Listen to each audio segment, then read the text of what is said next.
The difference between fallen angels and demons is a simple one. Fallen angels can manifest corporeally. We read in the Bible a number of times where angels interact with humans and do physical things. They eat a meal with Abraham. They eat a meal with Gideon. They fight with the citizens of Sodom and things like that. Angels can appear in physical form. They can actually do physical things too, because we read in Genesis chapter 6 about the angels who saw that the human women were fair and chose wives, or perhaps just took wives.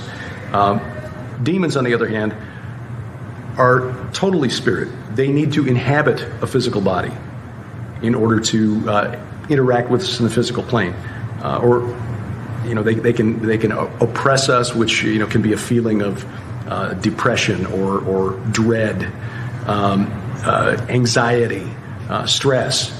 In the worst form, most intense form, demonic possession is where they actually overwhelm and take over a human. It's probably not as spectacular as what we see in the films, but there are cases where it does.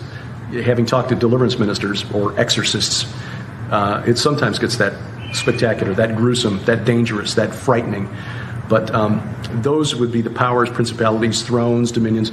The way Paul writes about them, there's got to be some kind of a hierarchy there, because those are terms that could also be applied to human figures of authority. But in the context that he wrote, it's pretty clear he's talking about inhuman entities. Absolutely. Spiritual forces, cosmic forces.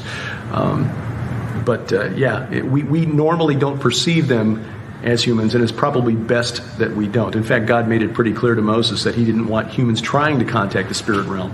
Do not consult mediums. Do not talk to necromancers, because we as humans are not prepared for the interaction.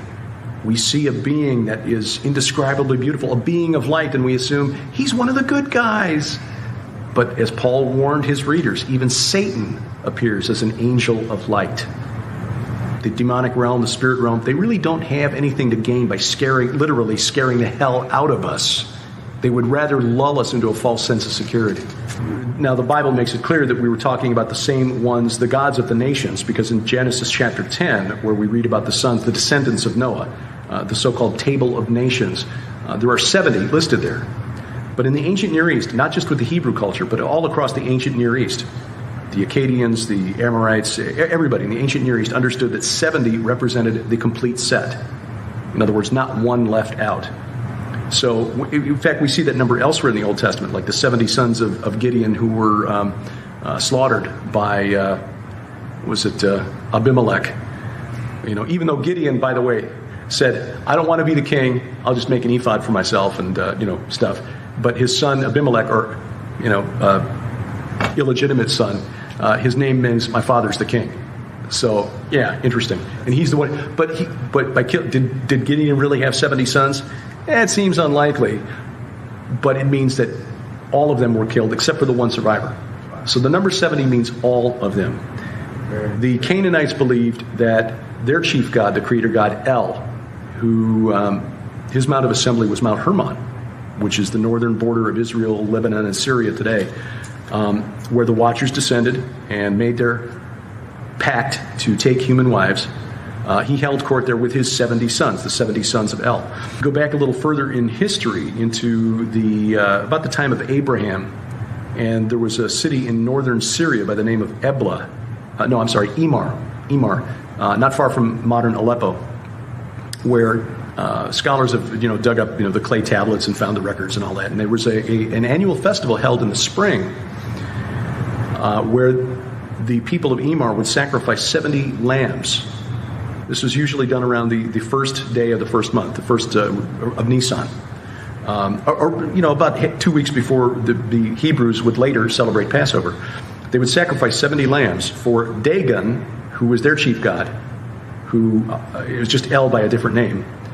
Dagon and the 70 gods of the city, again representing all the other gods of the divine council, all the other gods other than the chief god, the king of the pantheon, Dagon.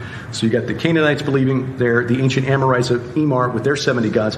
The interesting thing about the 70 is that when God gave the feasts to Moses, Let me back up. I'll save that for just a second. When God gave the law to Moses on Mount Sinai, but before he gave him the plans for the tabernacle, he did something interesting. He called Moses and said, okay, you and your brother Aaron, who was the high priest, Aaron's 2 sons, and the 70 elders of Israel, come up Mount Sinai. And so no one else was allowed near the mountain, because you touch the mountain and God would smite you.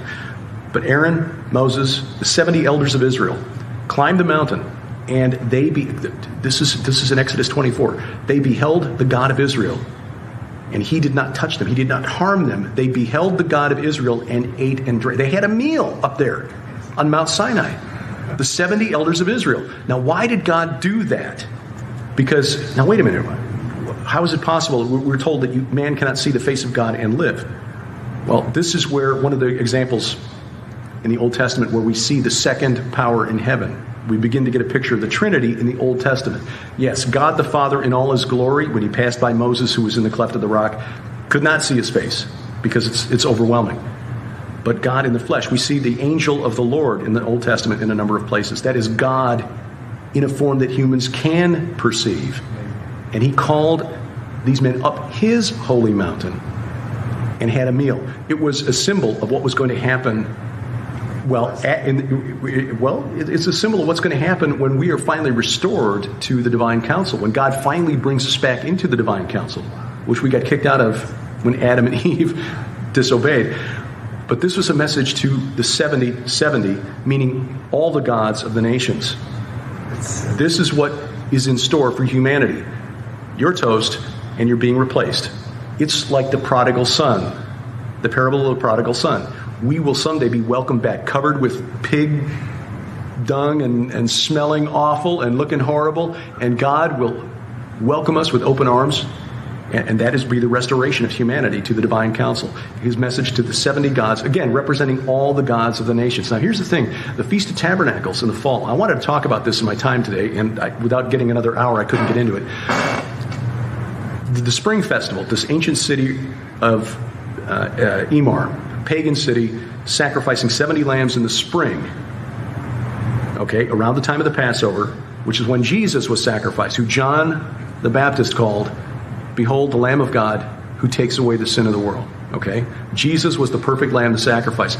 The fall feast, which was the feast, as Rabbi Zev Porat talked about earlier today, the Feast of Tabernacles. When God gave that feast to Moses, he said, okay, here's the plan. It's a 7-day feast, a 7-day festival. On day 1, you sacrifice 13 bulls. Day 2, you sacrifice 12. Day 3, 11, etc. 7 days. Counting down by 1 each day, 70 bulls sacrificed. The bulls.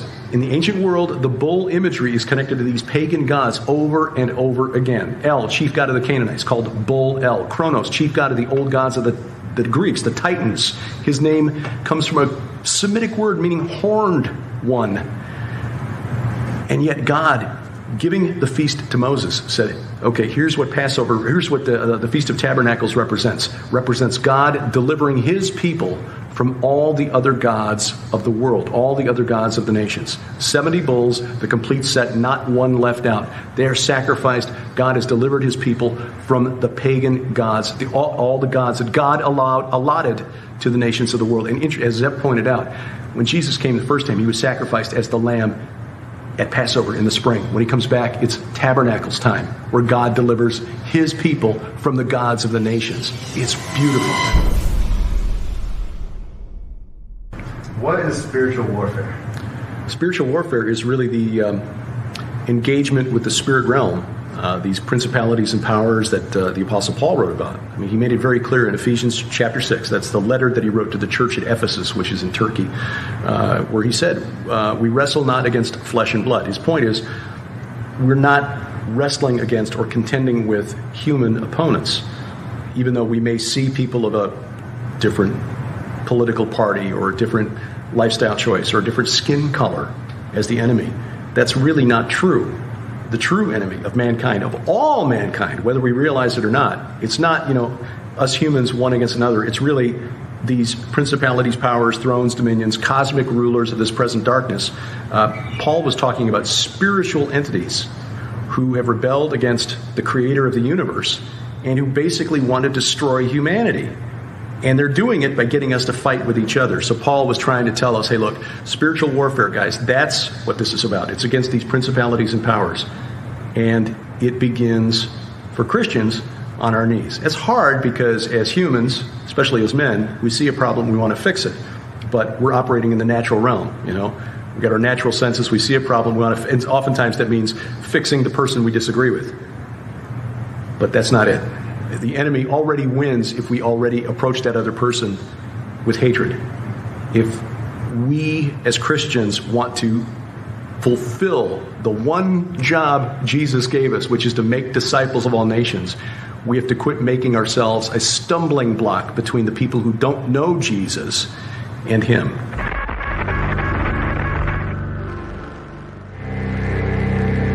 Descendants of the Nephilim and the wives of the Watchers would continue to corrupt his descendants. God, in his justice, allowed only a portion of these spirits to remain to test humanity, but sealed the rest, binding them beneath the earth in deep chains. While the passage mainly refers to the spirits of the Nephilim, many ancient masters believe that the wives of the Watchers shared this fate. They were imprisoned, sealed in the depths, not annihilated, for annihilation, in his mercy, would have been a relief. Their punishment was an eternal existence in disgrace. They would not vanish, but live in living shame, tormented by their own corruption and separation from divine favor. Once honored among women, they were now hated. Once united to fallen angels, they were now divorced from both heaven and earth. Once mothers of powerful warriors, they were now mothers of monsters whose existences would be cursed forever. These women, once exalted, now became the very incarnation of the curse, with their souls twisted and lost forever. And ultimately, their greatest punishment was silence.